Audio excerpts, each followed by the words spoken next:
Who provokes armed conflict? Right at this moment, there are at least 120 armed conflicts going on throughout the world. Some of those are conflicts between Ukraine and Russia, conflict of Gaza between Israel and Palestine, political unrest in Bangladesh, conflict with Israel and US on one side, and Yemen, Somalia, and Syria on the other. Also to be added is mass movement in Pakistan to free their imprisoned elected leader, Imran Khan, whom USA removed from the office. Just to name a few.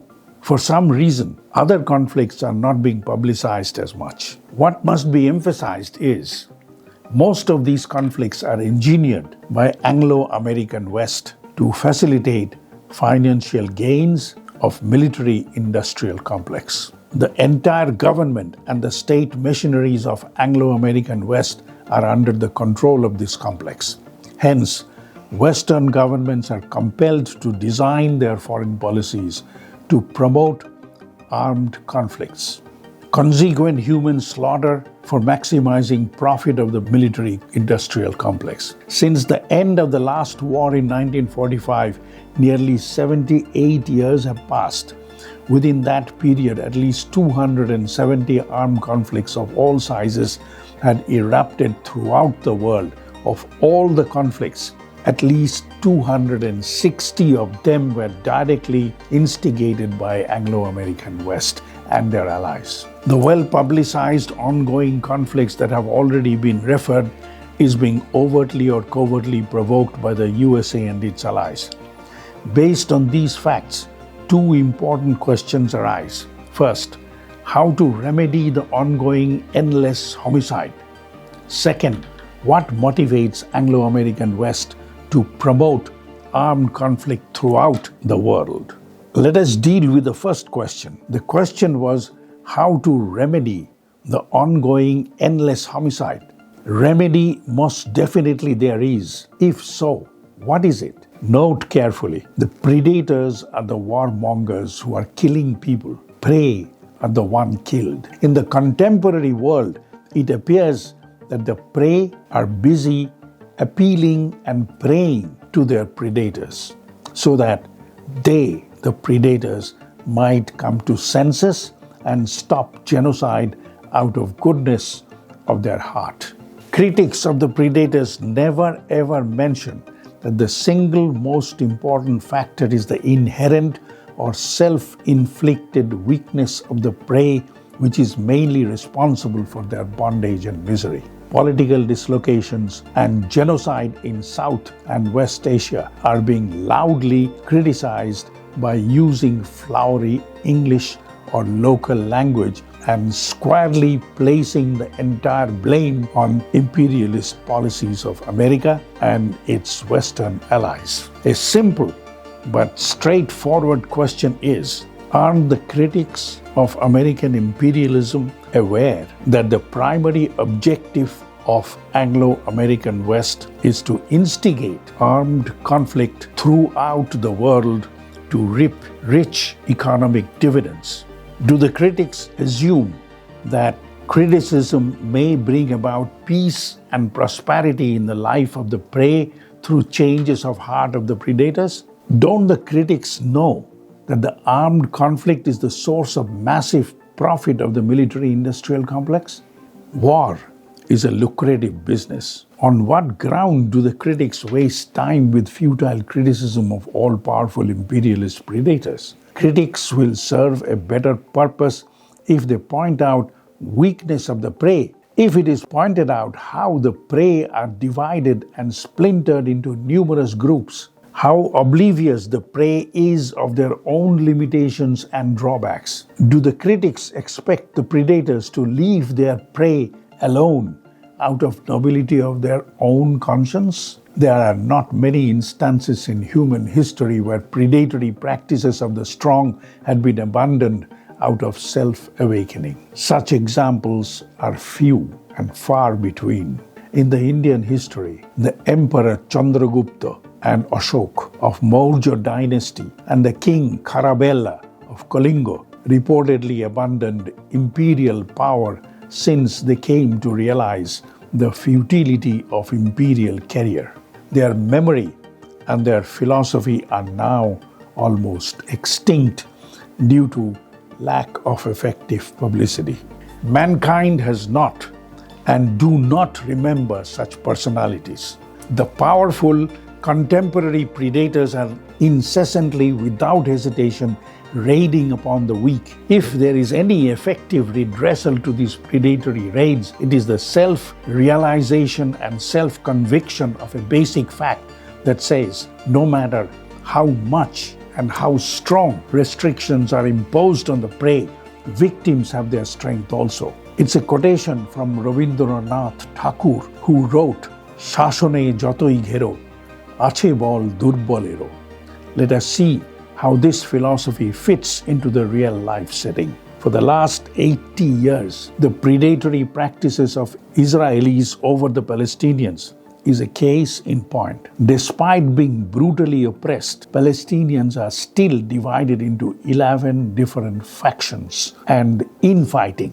They are banking on humanitarian aids from Western democracies, who are the source of all their miseries. In contrast, there are examples of those who just the other day were dispossessed, disunited, and reduced to their minimum existence, became easy prey to the imperialist. Today, the same people have turned around. By virtue of their own strength and self-confidence, they are successfully confronting imperialist predators.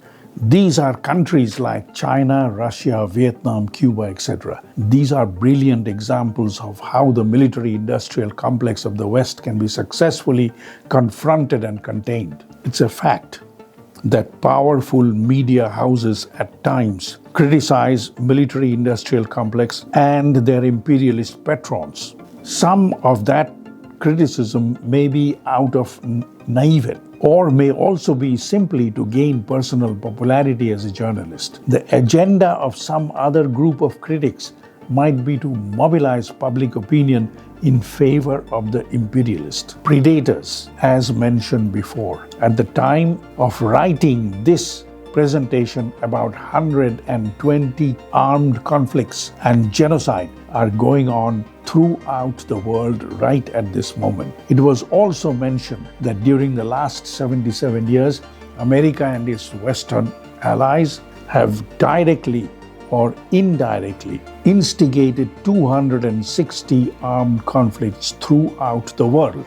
It is noteworthy that the well-planned and well-thought-out media warfare the Anglo-American West is conducting around the globe by using misinformation and disinformation has influenced the international public opinion to accept the Western world as democratic champion of freedom and human rights. The West has successfully turned international opinion against countries like China, Russia, Vietnam, Iran, North Korea, etc., who are the victims and most formidable opponents of warmongering politics of the West at the same time. Another tactics of the West is to use the means of infiltrating renegades, saboteurs, and Mirjafars within the groups of victim nations.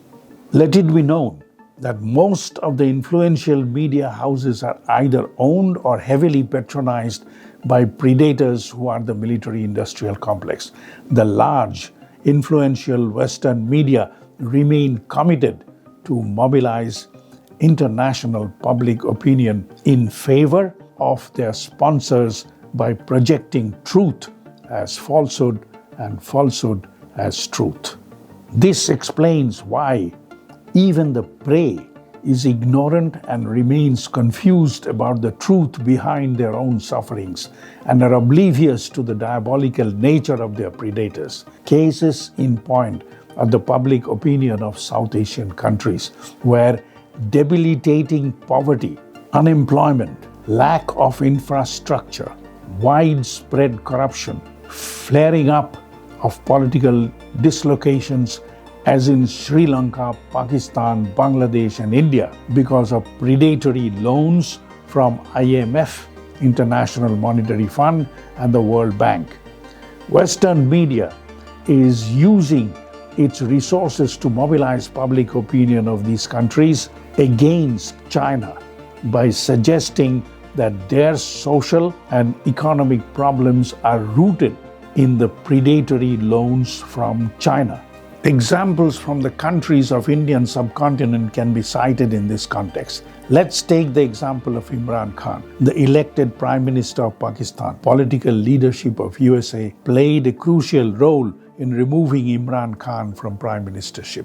Former Prime Minister of Bangladesh, Madam Sheikh Hasina, has made a statement that because of her refusal to allow USA to use the island of St. Martin as their military base against China, CIA removed her from the office of Prime Ministership.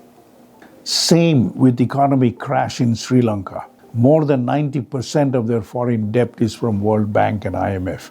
In each of these cases, public opinion is being mobilized overtly or covertly against China rather than Anglo-American West.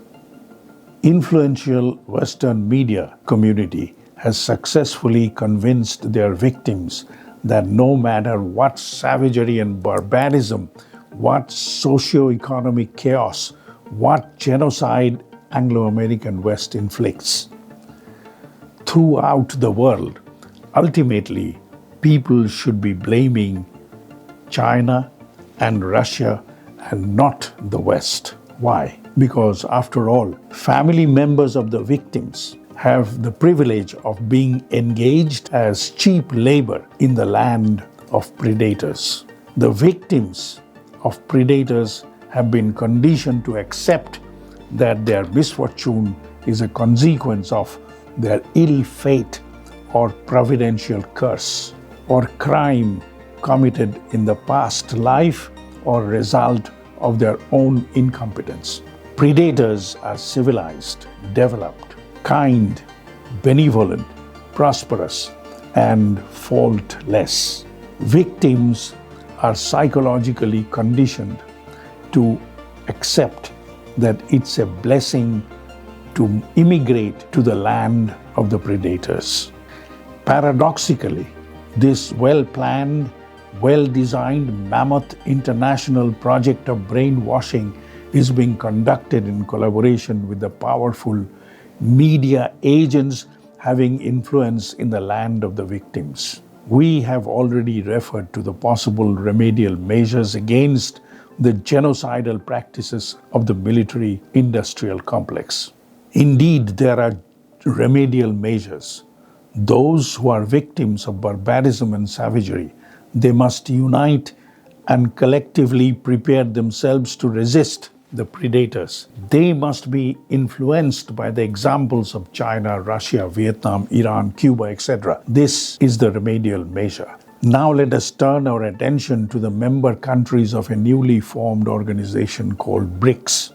The main political purpose of BRICS is to unmask Anglo-American West that pretends to be the champion of democracy, freedom, and human rights. Assemble and organize the exploited countries and help them to defend their rights against the onslaught of imperialist interest.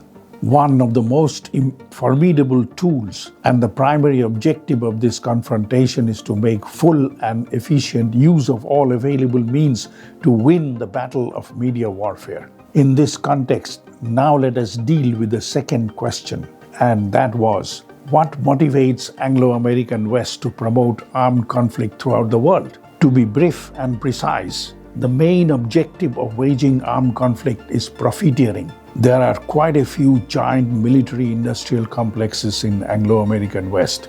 They are Lockheed Martin, General Dynamics, Northrop Grumman, and Raytheon.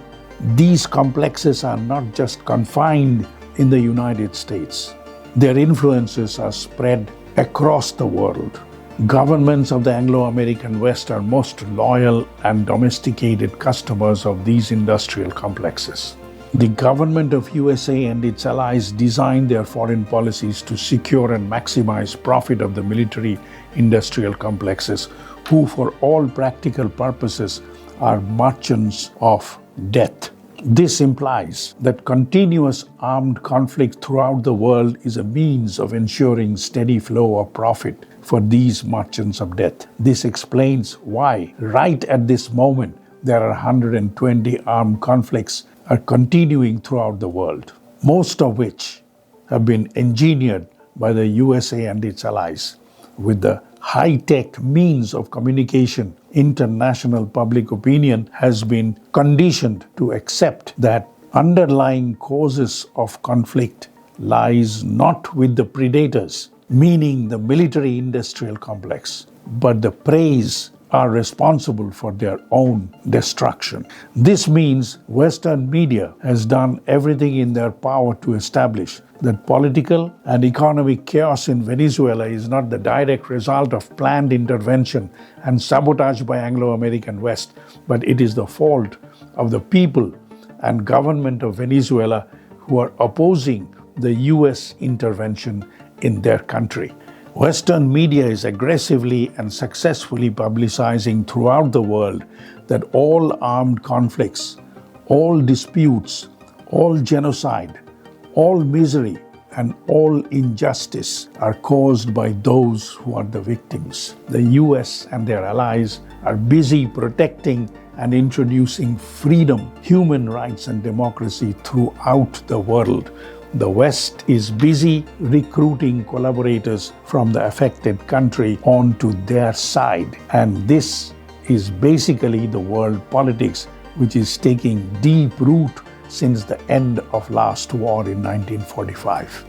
So, what is the image being projected to the world at this point of time? We are being told that in the armed conflict between Russia and Ukraine, Russia is the aggressor and the guilty party. In the conflict between Israel, the occupier, and Palestine, the evicted, the guilty party is not Israel, but Palestine. Political unrest in Pakistan and Bangladesh has been instigated not by America, but by the people of respective countries. The deliberate act of projecting truth as falsehood and vice versa is being branded as journalism and freedom of press. The politics of cooking up armed conflict resulting in manslaughter for the explicit purpose of profiteering is being projected as defense of democracy, human rights, and freedom. Vicious journalism has conditioned a large segment of humans to see the world through the lens of false propaganda. Let us keep in mind that slavery is not just a physical condition, but it is a state of mind as well. Thanks for your attention. I am Kollul Guha.